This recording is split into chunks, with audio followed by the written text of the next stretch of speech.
Chemistry paper 1 practicals.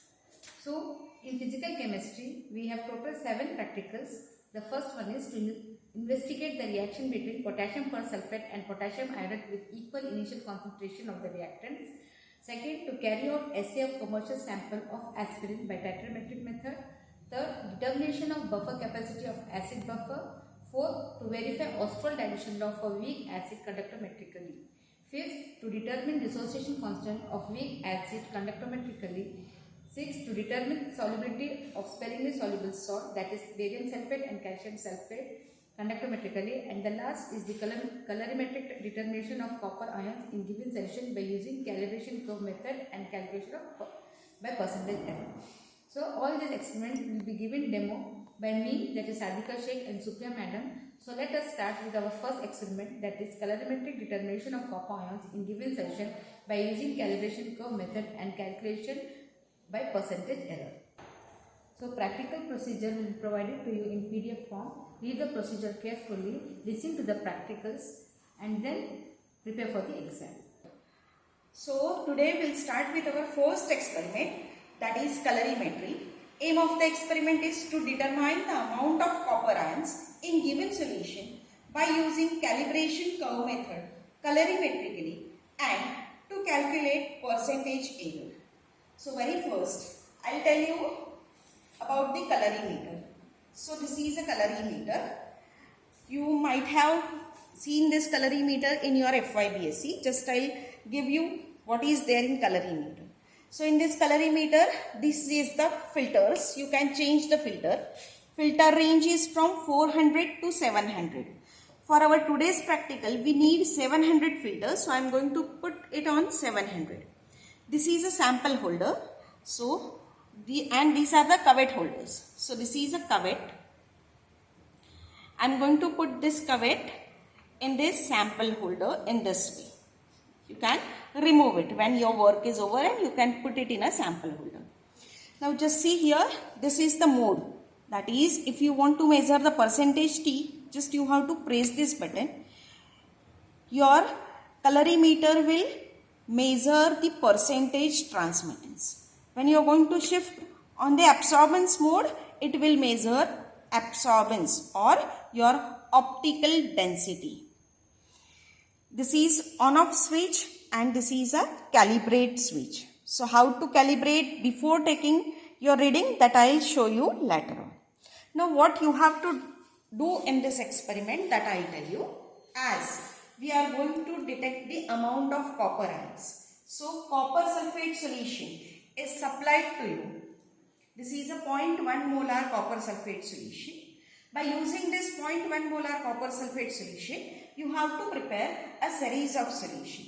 So to save time, already I have prepared the series of solution, but I will show you how to prepare this solution. You have to take 5 flasks, number them as 1, 2, 3, 4 and 5. You have to add copper sulfate solution 2, 4, 6, 8 and 10 ml to the 1, 2, 3, 4, 5 numbered flask, and to each one you have to add decreasing volume of water, distilled water, that is 8, 6, 4, 2, 0. That is, if you are going to consider flask number 1, it will contain 2 ml of copper sulfate, 8 ml of distilled water. Flask number 2, 2 ml of copper sulfate, 4 ml of copper sulfate, 6 ml of distilled water. Flask number 3, 6 ml of copper sulfate, 4 ml of distilled water. Flask number 4, 8 ml of copper sulfate, 2 ml of water. And flask number 5, 10 ml of copper sulfate, that is only copper sulfate, and 0 ml of distilled water.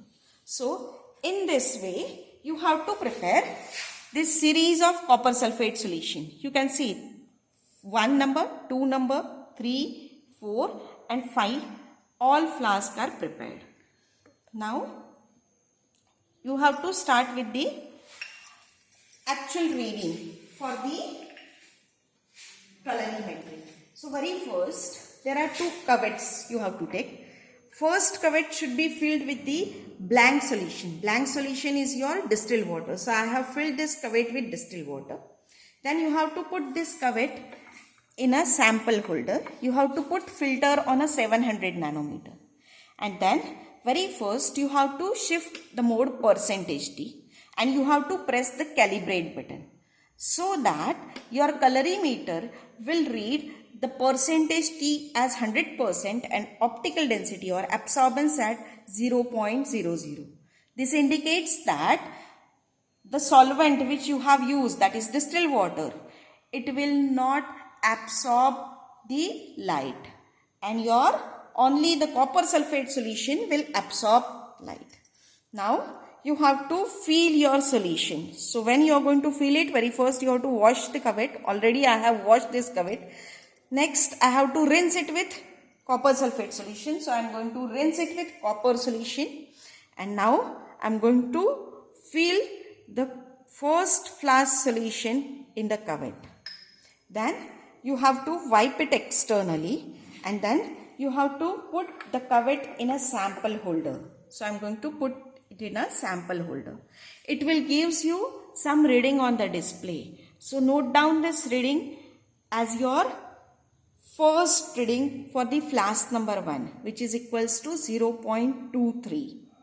Now for the next, just repeat this process, that you have to remove the copper solution of flask number 1.